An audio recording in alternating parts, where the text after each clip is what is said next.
کتنے؟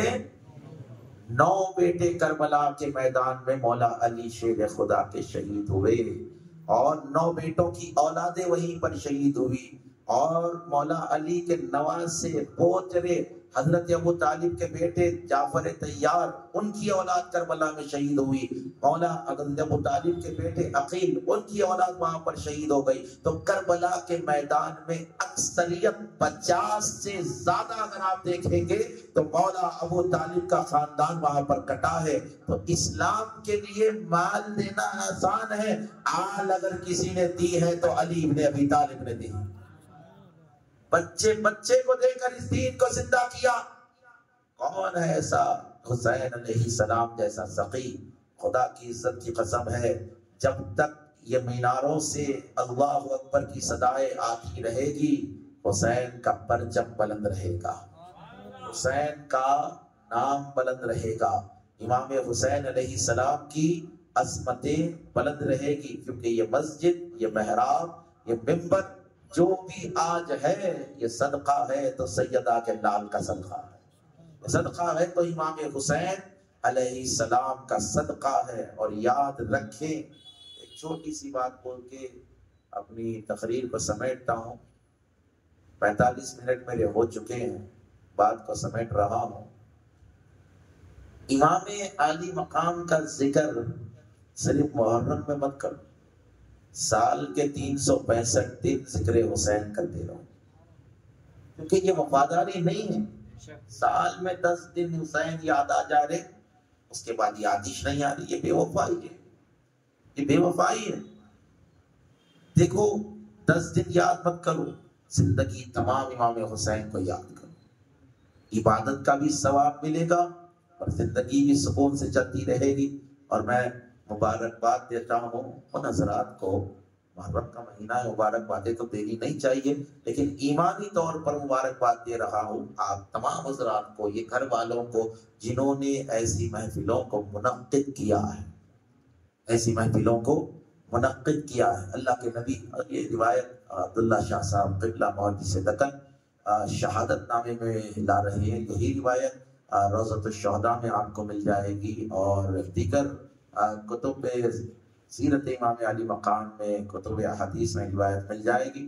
محدث دکن عبداللہ شاہ صاحب قبلہ رحمۃ اللہ تعالیٰ علیہ فرماتے ہیں کہ اللہ کے نبی صلی اللہ علیہ وآلہ وسلم اپنے صحابہ کی جماعت کے ساتھ ایک گلی سے گزر رہے ہیں، ایک گلی سے گزرے تو دیکھا کہ کچھ بچے کھیل رہے ہیں۔ کون کھیل رہے ہیں؟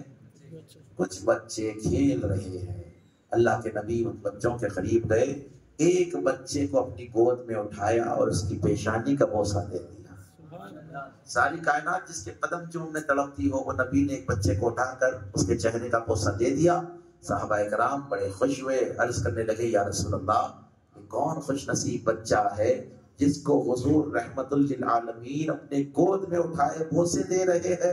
آقا نے ارشاد فرمایا کہ تم گواہ رہنا، میدان محشر میں اس کی شفاعت کروں گا، میدان محشر میں اس کی شفاعت کروں گا۔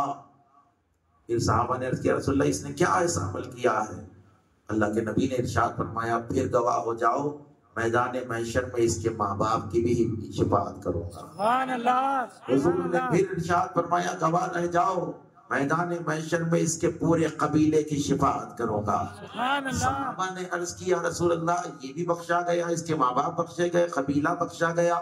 حضور اس نے کیا کیا ہے؟ میرے آقا نے مسکرا کر ارشاد فرمایا کیا کچھ نہیں ہے، کچھ دن پہلے اسی گلی سے گزر رہا تھا، میں نے دیکھا یہ بچہ میرے حسین کے ساتھ کھیل رہا تھا، سبحان اللہ، میرے حسین کے ساتھ کھیل رہا تھا، حسین کے قدموں کی دھول اپنی آنکھوں میں لگا رہا تھا، سبحان اللہ۔ میں نے سوچا جو حسین کا ادب کرے، حسین کا دل بہلائے، وہ جہنم میں کیسے جا سکتا ہے؟ اس کے ماں باپ جہنم میں کیسے جا سکتے ہیں؟ اس کا قبیلہ جہنم میں کیسے جا سکتا ہے؟ تو حسین کے نانا جنت کے مالک ہے، حسین جنتیوں کا سردار ہے، جو حسین والا ہوگا وہ جنت کی طرف نہیں جائے گا، جنت اس کی طرف آ جائے گا، سبحان اللہ۔ تو اس ذات کو حسین ابن علی کہتے ہیں۔ اور میاں حسین کون؟ حسین وہ جس کو سید عالم نے اپنے کندھوں پر بٹھایا ہے۔ ایک شخص آیا حضور کی بارگاہ میں، دیہاتی شخص تھا، کچھ ایگریمنٹ تھا اس کا اور رسول اللہ کا، کچھ ایگریمنٹ تھا، عہد نامہ، کاروباری سلسلے میں یا کوئی اور سلسلے میں ایگریمنٹ تھا۔ وہ آیا، حضور کے پیچھے نماز پڑھا، اور وہ شخص دیکھ رہا تھا کہ حضور سجدے میں جا رہے ہیں، حسین پشت پر بیٹھ رہے ہیں۔ امام کی عمر 4 سال کی ہے، پشت پر امام حسین، حضور سجدے لمبے کر رہے، حضور سجدے لمبے کر رہے، سبحان ربی الاعلیٰ سبحان اللہ۔ یہاں تک کہ 70 بار حضور نے تسبیح پڑھی امام کو بٹھا کر۔ اور ایک چیز دیکھو، یہاں پر بچے بیٹھے ہوئے، اللہ ان بچوں کو جو ہے جذبہ حیدری عطا فرمائے۔ اور دیکھو یہ سنیوں کے بچے، کس کے بچے ہیں؟ یہ بڑے خطرناک ہوتے ہیں۔